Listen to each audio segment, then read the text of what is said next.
Rob Manfred stands up and sounds off this week about the ongoing stadium crisis. And this has been going on for months, years. The Oakland A's situation, the Tampa Bay Rays stadium situation.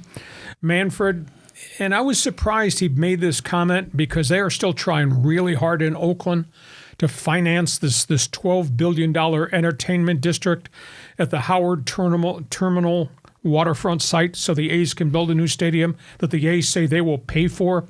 They still don't have the $12 billion package put together for all the other things that would be part of it, hotels and office buildings, etc.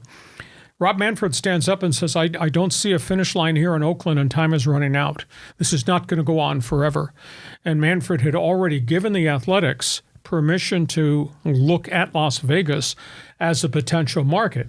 Now, he also intimated there's still a lot of work that has not been accomplished in Las Vegas. I think the state of Nevada, the city of Las Vegas, Clark County, are really taken back by the amount of state money that was given by politicians to the NFL franchise to build Allegiant Stadium. And now suddenly there's a lot of pushback, John, from Las Vegas citizens, Nevadians, and from some of the politicos that we're not doing this again. We're not given a golden check to the next pro team that thinks they want to move here, and that team is the Oakland A's.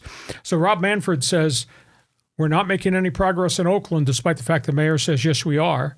And he says, if they can't get this thing done in Las Vegas, we'll let them look somewhere else. And the somewhere else is Montreal. Montreal's got the money. Montreal's got the land. Montreal wants back in baseball after the Expos were taken away from them.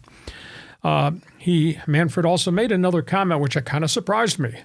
He must have the approval of the owners, or maybe he's doing it on his own.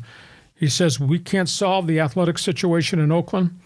We will void the relocation fee if they want to move somewhere else, whether that's Vegas or Montreal. Charlotte's out there, Nashville's out there, Portland's out there. They all have baseball committees. Nashville may be ahead of the rest of the pack because Dave Dombrowski, before he went to Philadelphia to be the president of baseball ops, headed up the Nashville Syndicate. So they've done a lot of the groundwork to build a stadium, and I think they may have the financing close to being done.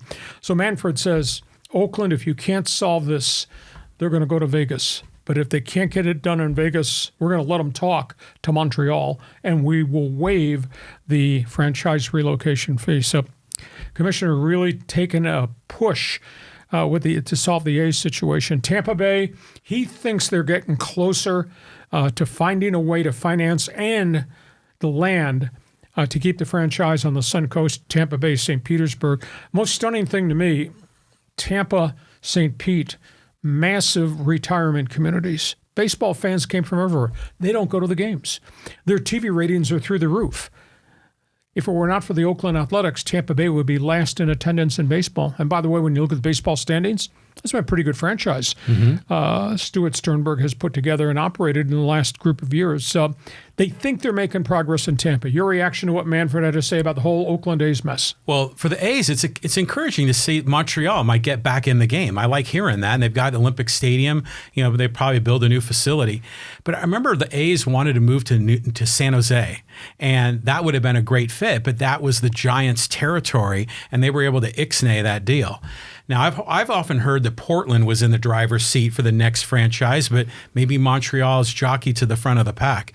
So the A's, I think, only have, 1 year left? Couple years before, the clock's ticking. And yeah, Manfred should be sounding the alarm bells because they got to make a move. As far as Tampa goes, it's interesting you say that because there's so many retired people there, and that makes sense. It's Florida, and they're all from somewhere else. So they're Yankee fans or Cubs fans or whatever. But think about when we go to the games at Petco. I mean, how many retired folks do you see at the game compared to how many 20-somethings and 30-somethings that you see there? It's the young people that make that stadium so vibrant. And it's the young people, I think, that maybe Tampa is unable to get in to, be Rays fans. So maybe that's just not going to work out in Tampa. Yeah, players, it's interesting. I asked a couple of Padres, Chase Headley, who had been in the American League in addition to having been with the Padres, said it's a nightmare to play in that dome, Tropicana Field. He says the strangest thing he's ever been in. The lighting is weird. The turf is weird. There's catwalks at the top of the roof. Balls are ricocheting off the catwalks to become ground rule doubles. And there's nobody in the stands. Yeah. He says it's the weirdest environment to be a player in, to have a good team and not have any fan support. So commissioner is kind of pushing ahead on that. So those are the baseball stories. Before we